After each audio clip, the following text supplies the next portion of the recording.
Hey guys, কেমন আছেন সবাই? আশা করি সবাই ভালো আছেন। অনেকদিন পর আরেকটি নতুন ভিডিও নিয়ে চলে আসলাম আপনাদের মাঝে। আজকে আমি আপনাদের এমন একটি জায়গায় নিয়ে যাব যেখানে 10 টাকা দিয়ে 7টি আনারস কিনতে পাওয়া যায়। হ্যাঁ গাইস, ঠিকই শুনেছেন, মাত্র 10 টাকা দিয়ে 7টি আনারস। কিভাবে কিনবেন, কোথা থেকে কিনবেন, বিস্তারিত বলছি। আমি কিন্তু বর্তমানে রয়েছি শিলিগুড়ি বিধাননগর হুলহুলি নামে একটি জায়গায়। সেখানে একটি ইট ভাটায় আমি রয়েছি এবং এখানে আসার পর আমার সাথে একটি অবাক করা ঘটনা ঘটেছে, সেটি আপনাদের বলছি। সময়টা ছিল বিকাল 4টা। আমি রুম থেকে বাইরে বসেছিলাম। এই সময় গুটি গুটি পায়ে দুটি ছেলে আসলো আমার কাছে এক ব্যাগ আনারস নিয়ে। তারা আনারসগুলো বিক্রি করতেছিল আর কি।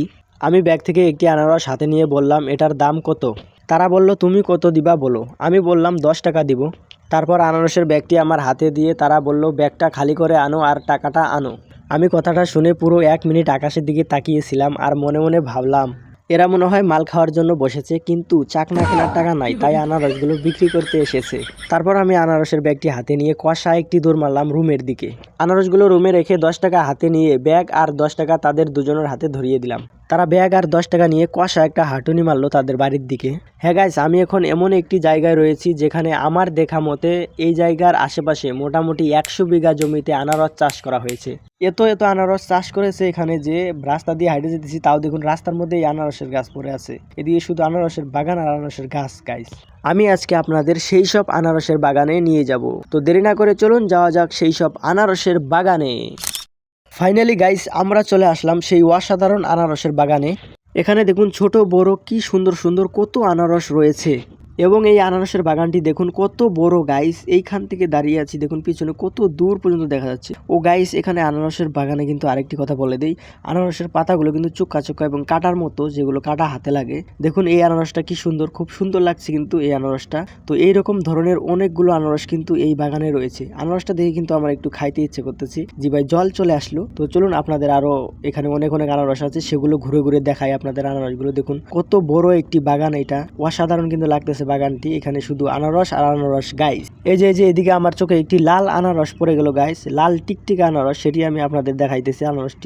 আনারসের কাছে গিয়ে আপনাদের দেখাইতেছি। এই যে দেখুন, এই যে এই আনারসটি দেখুন গাইস, ও ভাই অসাধারণ কিন্তু লাগতেছে, লাল ছোট এবং কিউট, খুবই সুন্দর কিউট লাগতেছে কিন্তু আনারসটি। আমার খুবই পছন্দ এই আনারসটি হয়েছে, কিন্তু দাদা বললো এটি কুমলা, এটি খাওয়া যাবে না। তো তারপরে আনারসটা ছেড়ে চলে আসলাম আর কি কুমলা। তো চলুন আপনাদের এই আনারসের বাগানটি একটি সেলিব্রিটি শট নিয়ে আমি দেখাই, চলো।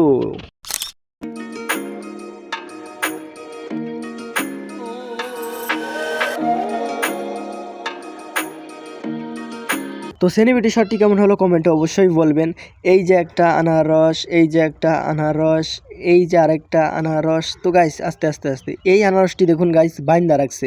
কিসের জন্য বাইন্দা রাখছে সেটি বলছি আমি। এটা গাছটা অনেক দুর্বল এবং ফলটা অনেক বড়, তাই বাইন্দা রাখছে, না হলে এটা মাটিতে শুয়ে পড়বে।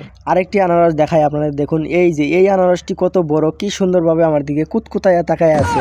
তো যেহেতু প্রেমে পড়ে গেছে, তুমি থাকো, আগে ভিডিওটা শেষ করি, তারপর তোমার কিছু একটা ব্যবস্থা করব। তো গাইস এদিকে শুধু এরকমই আনারসের বাগান, সেই জন্যই এদিকে আনারসের দাম এত কম।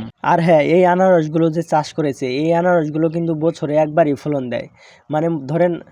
ধরেন আপনি এই আনারসগুলো এই বছরে লাগাইলেন, মোটামুটি সামনে বছরে ফলন দিবে। একটি করে আনারস গাছ থেকে কিন্তু একটি করে আনারস হবে। তো তারপরে কিন্তু আনারসগুলো বিক্রি করে দেওয়ার পরে আনারস গাছগুলো তুলে ফেলতে হবে, কারণ সেই গাছগুলোতে আর ফলন দিবে না। জানি না এই আনারস চাষে কিরকম আয় ব্যয়, এইখানকার লোকেরা আনারস চাষ করে তো তারাই বলতে পারবে। হয়তো আয় আছে, না হলে তো চাষ করতো না। তো অনেক কাটাকুটা খায় আনারসের বাগান থেকে বাইরে আইলাম। তো ভিডিওটা সবাই বেশি বেশি করে শেয়ার করবেন, যাতে এই ভিডিওর ইনকাম দিয়ে আমি এই আনারসের বাগানটা কিনতে পারি। আর হ্যাঁ, যেই আনারসটি আমার প্রেমে পড়েছিল সেই আনারসটির এই যে এই অবস্থা।